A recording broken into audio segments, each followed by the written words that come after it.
সকালটা শুরু করেছি তোমাদেরকে একদম গরম ভাত দিয়ে। নমস্কার সবাইকে, সবাই কেমন আছো? মা কালী দয়ায় খুব খুব ভালো আছো, আমিও খুব ভালো আছি। এখন থেকেই আমার ব্লগটা স্টার্ট করলাম। সকালবেলা দেখতে পাচ্ছ একদম গরম ভাত নিয়ে বসে পড়েছি। সঙ্গে ছিল চিংড়ি ভাজা, আর ছিল গরম তেল আর লঙ্কা ভাজা, কাঁচা পেঁয়াজ, দুর্দান্ত।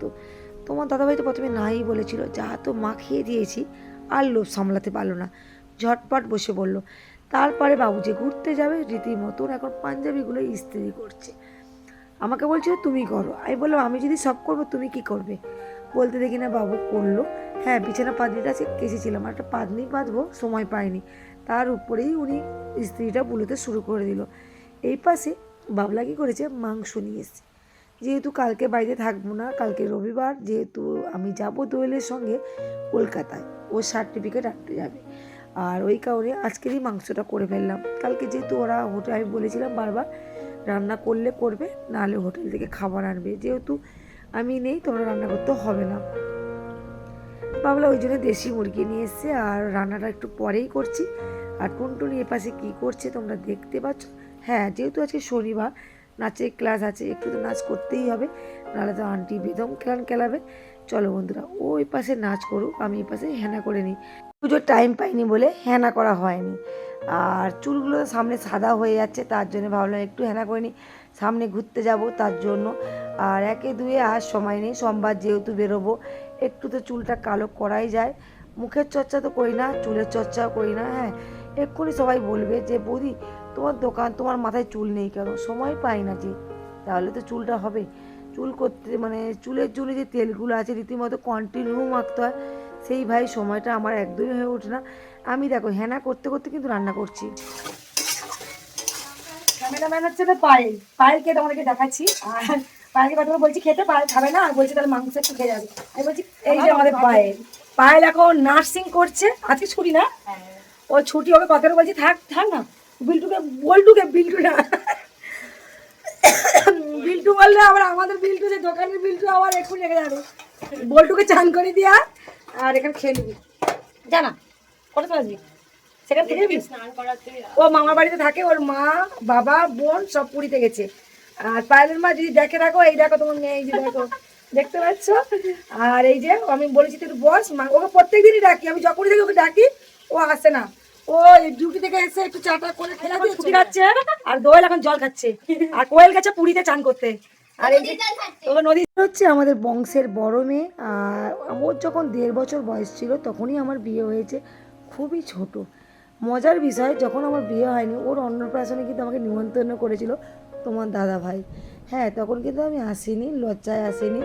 আর এখন সে কত বড় হয়ে গেল, নার্সিং করছে। হ্যাঁ, ও সব কিছুই এখন সব জানে, কিছুদিনের মধ্যেই চাকরি পেয়ে যাবে।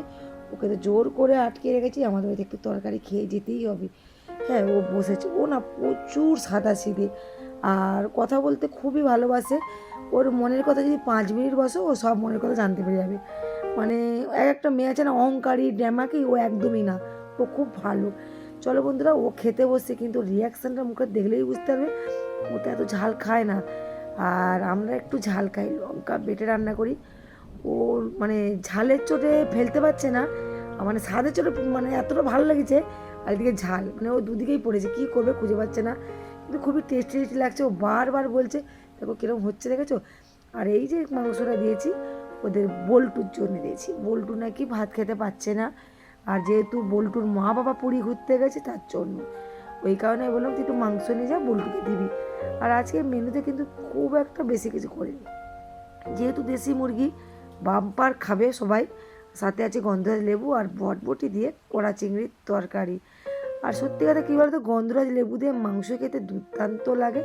চলো বন্ধুরা, আমি এপাশে ভাত বাড়ছি, আমাদের টুনটুনি ওদিকে পেঁয়াজ আর গন্ধরাজ লেবু কাটছে, চটপট করে কাটছে। কারণ হচ্ছে আমি 2 দিন দোকানে যাইনি, আজকে আমাকে দোকানে যেতে হবে। ছিলাম দোকানে, এইটাই যে ভিডিওটা দেখতে হচ্ছে সন্ধ্যা 6টায়, আমি না ভুলেই গেছিলাম যে ভিডিও করতে হবে, কথা বলতে হবে, মাথা থেকে বেরিয়ে গেছিলো। অনেকদিন পর দোকানে গেলে যেটা হয়। আর এই যে বাড়িটা দেখছো, এটা আমাদের নাচের আন্টির বাড়ি। চলে এসেছিলাম অনেক দিন পর, পাক্কা মানে 4 মাস পর। অনেক দিন পরে গেলে যেটা হয় না, গল্প আর থামে না, চারদিক ময় শুধু গল্প করেই যাচ্ছি। আর আন্টির কাছে আসার কারণ হচ্ছে কালকে যেহেতু আমরা রবিবার, আন্টির সঙ্গেই যাব। আর ও কী কী লাগবে কী বৃত্তান্ত, তারপরে আমাদের না কালী পুজোয় ফাংশান আছে, ওই কারণে আমরা এলাম একটু সব জেনে টেনে যাবো কী ড্রেস পরবে কী ব্যাপার কীরকম।